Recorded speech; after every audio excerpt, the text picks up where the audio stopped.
Assalamualaikum warahmatullahi wabarakatuh. Alhamdulillahirrabbilalamin. Wassalatu wassalamu ala asyrafil anbiya wal mursalin Sayyidina Muhammadin wa ala alihi wa sahbihi ajma'in. Terima kasih kepada Bapak dosen, Bapak Ainul, MPDI, telah memberikan waktu guna menyelesaikan tugas video kepada kami kelompok 8 yang berjudul Pendekatan Historisitas dalam Studi Islam. Saya sendiri, Diasa Aulia Hasan, menjelaskan tentang historis.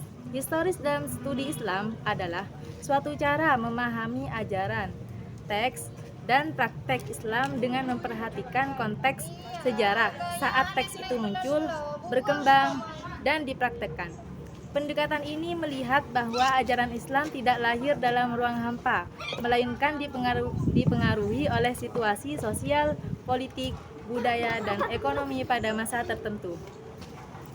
Secara bahasa, historisitas berasal dari kata historis, yang bermakna sesuatu, yang berkaitan dengan sejarah, dan fusiksitas, yang menunjukkan sifat atau keadaan.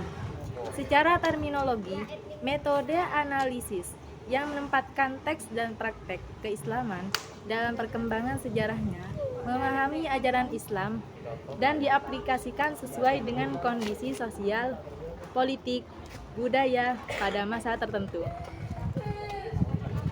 Jadi, pendekatan historis dalam studi Islam adalah alat penting untuk memahami dinamika teks dan praktek Islam secara mendalam dan kontekstual.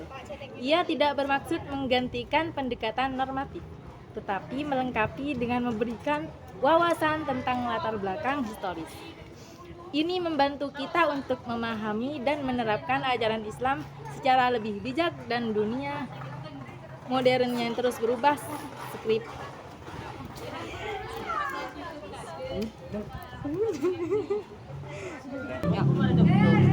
Baik, saya di sini akan menjelaskan tentang antropologi. Sebelum itu saya akan mengenalkan diri saya sendiri. Oke, saya akan berpantun. Ke pasar malam beli bakpia. Hai, aku Rania. Baik, di sini saya akan menjelaskan tentang antropologi.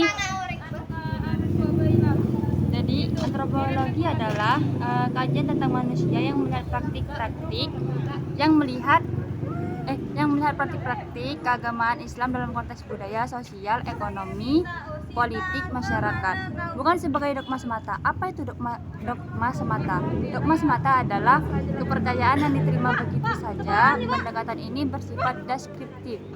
Deskriptif sendiri itu menggambarkan atau menjelaskan sesuatu apa adanya dengan tujuan memberi pemahaman yang jelas dan nyata tentang objek yang dijelaskan, berfokus pada fenomena empiris atau praktik lokal dan dilakukan melalui observasi lapangan mendalam untuk memahami bagaimana ajaran Islam diinstitusionalisasi di hayati umat manusia.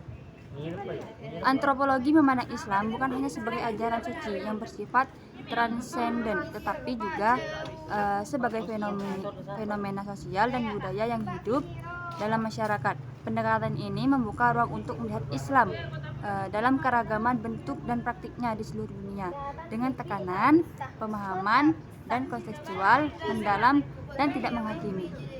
Dengan demikian, antropologi membantu kita melihat bahwa agama bukan hanya soal apa yang dipercaya, tetapi juga bagaimana agama itu dijalani dalam kehidupan sehari-hari. Oke, terima kasih. Baik, terima kasih. Di sini saya akan menjelaskan tentang kebudayaan. Jadi, kebudayaan adalah segala aspek kehidupan manusia, cipta, rasa, karsa, karya yang berlandasan pada nilai-nilai ajaran Islam yang bersumber dari Al-Quran dan hadis. Dan itu termasuk dari secara umum ya. Jadi kebudayaan Islam itu memiliki fungsi untuk membimbing akal dan budi manusia agar tidak terjerumus pada nafsu hewani, serta mewujudkan peradaban yang beradab seimbang antara kebutuhan duniawi dan akhirat. Kebudayaan merupakan hasil dari cipta, yaitu akal, rasa perasaan, karsa kemauan, dan karya pembuatan nyata manusia dalam kehidupannya. Lah, dalam konteks Islam, kebudayaan tidak berdiri netral tetapi berlandaskan pada nilai-nilai ajaran Islam yang bersumber dari Al-Quran dan hadis. Lah, kebudayaan Islam adalah segala bentuk ekspresi kehidupan manusia, baik berupa seni, ilmu, sistem sosial, etika, maupun teknologi yang terinspirasi, dipengaruhi, atau dibimbing oleh ajaran Islam. Contoh-contoh kebudayaan itu terbagi menjadi 4. Yang pertama, ilmu pengetahuan dan filsafat, di mana ilmuwan muslim seperti Ibnu Sina, Al-Farabi, dan Khawarizmi menunjukkan bahwa akal dan ilmu bisa dikembangkan dalam kerangka Islam. Dan yang kedua, arsitektur, di mana itu masjid, madrasah, dan istana yang dibangun dengan nilai estetika dan spiritualitas tinggi, misalnya Masjidil Haram, Alhambra, dan Taj Mahal. Dan yang ketiga, seni juga sastra, puisi-puisi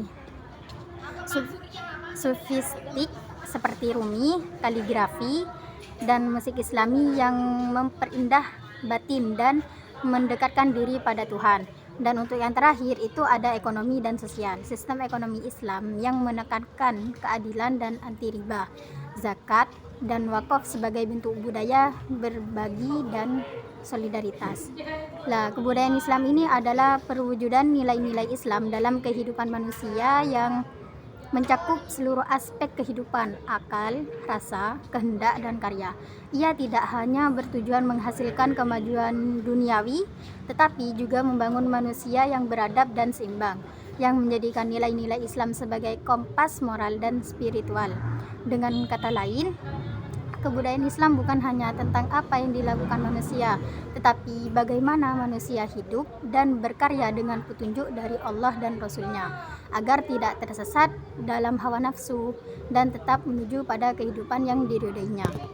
Nah, di sini juga ada kesimpulan di mana ketiga pendekatan ini saling melengkapi untuk memberikan gambaran komprehensif tentang Islam. Sejarah memberikan lensa waktu, antropologi memberikan lensa manusia dan masyarakat, dan pendekatan kultural memberikan lensa makna yang dibentuk oleh konteks sosial budaya. Bersama-sama ketiganya kemungkinkan kita untuk tidak hanya memahami teks agama secara normatif, tetapi juga bagaimana Islam hidup dan relevan dalam berbagai konteks historis dan budaya manusia. Terima kasih sudah memberi kami waktu untuk menjelaskan Bapak Ainul MPDI, dan apabila ada kesalahan dari awal sampai akhir, kami mohon maaf yang sebesar-besarnya karena kami sama-sama belajar untuk memperdalami ini. Saya mohon maaf yang sebesar-besarnya, saya mewakili anggota saya. Terima kasih untuk waktunya. Wassalamualaikum warahmatullahi taala wabarakatuh.